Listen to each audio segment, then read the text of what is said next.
Today, we're talking about using the breath in active labor. So active labor is the second phase of labor. So there's early labor and active labor, and then transition, and then we push. So the technical definition for active labor is when your cervix has reached 6 centimeters in dilation. Now, we don't really know when our cervix is at 6 centimeters. We're not doing a lot of cervical checks in labor, like every hour or something like that. I like to think of active labor if we were trying to sort of get a good handle on what it looks like. What it looks like is usually contractions that are 3 minutes apart or so, from the start of one to the start of the next, and that the contraction itself lasts probably a minute more than a minute. So fairly significant pace, fairly significant length, and then the intensity is high. The other way I like to talk about active labor is when sort of labor seems to turn a corner into a more serious street. If we were walking down early labor street, it might be starting to get, a little steep, a little harder as we are going with each step. And then all of a sudden we turn a corner to another street and it starts getting steep and maybe a little more challenging. So thinking about that, when it comes to using our breath, how will our breath change? Well, the actual breathing part likely won't change. Our basic breath is that long breath in, long inhale, and long, slow exhale. But what's different, I think, when it comes to active labor is that you have already gone through early labor, practicing with the breath as things got more intense. You're relying on the breath more. You might be adding some more layers to it. Some of the layers we've already talked about in the earlier classes, like visualization, relaxation. We're going to add some more layers next week as we move along. Because early labor is where you're kind of relying on the breath as your main coping technique, active labor should be where you are at a stage that you're not even really thinking about using the breath because it's just a thing.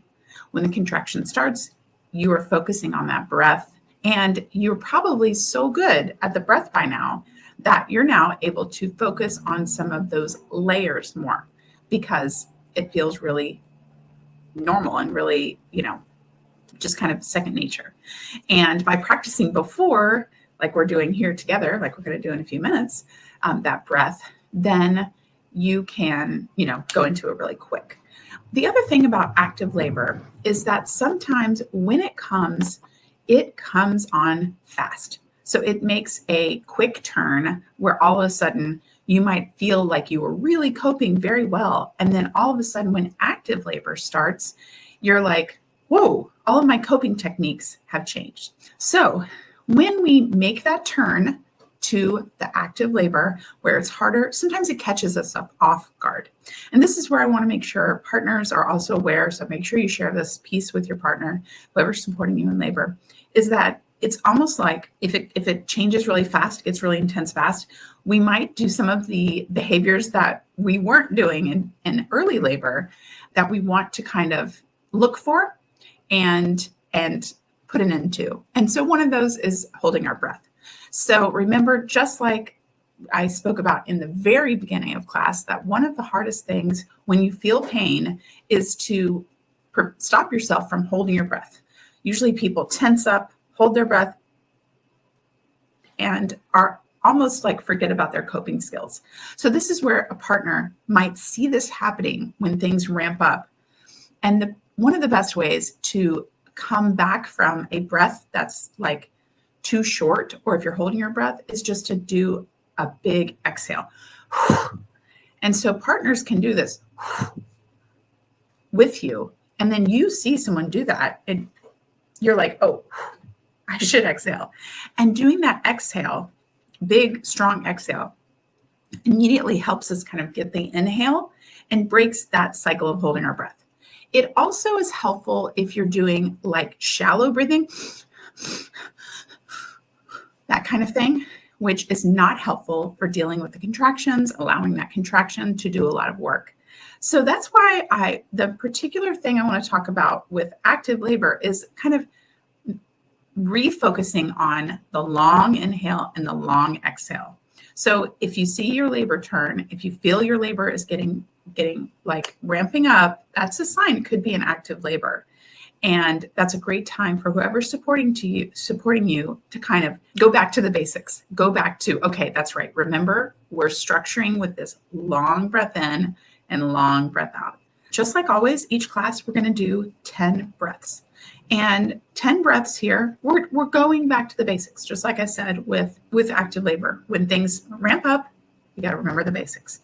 So this is a great day to just focus on nice big inhale, nice big exhale. And again, the more you do this, the more you practice, you're really setting up that muscle memory so that when labor starts, you're going to be just ready to go and use this. And when active labor starts, you're going to be able to keep that foundation strong. So even though it might feel kind of strange to sit wherever you are and practice some nice big breaths, I invite you to do so, because as an educator, I've seen how this can make such a big difference when it comes to the start of labor. So we're going to do the same thing that we've been doing, where we do one big cleansing breath.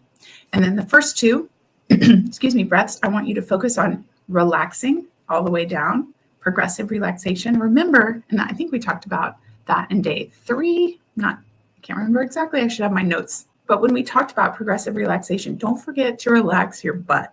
A lot of people during a contraction will tense up their butt, and all of a sudden their whole thighs are tense, and we need to relax all of that down so that we can allow that cervix to open. Okay, so let's do it together. Let's do that breath together. Let's do the cleansing breath. And now the first two with the progressive relaxation.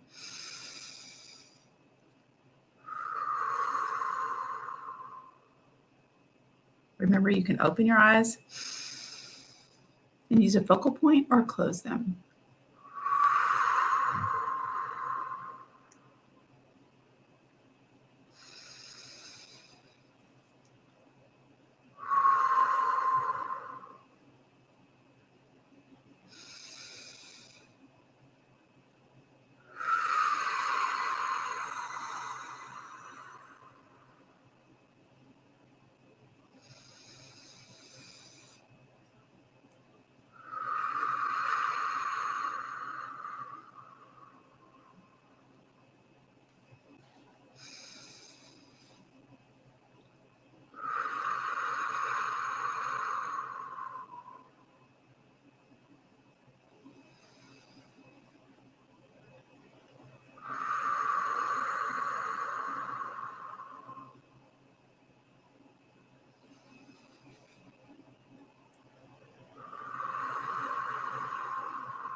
Last one.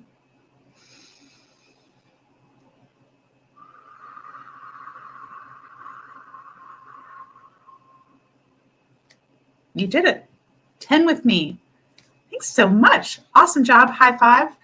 If you felt weird and you did it anyway, if you felt like you didn't know if it works, you don't know if it's doing anything, but you did it anyway. I want to especially speak to those people watching this who have showed up, who are putting in the time, putting in the extra effort. You might not see it. You might not see any of this come to life until contractions start. But I will tell you that managing this breath, or using this breath to manage pain, you can pull it out with pain in pregnancy, pain during maybe an exam, if you have a cervical exam in your prenatal appointment, if you have a membrane strip or choose to do membrane stripping, use it during that time too. So it is really powerful.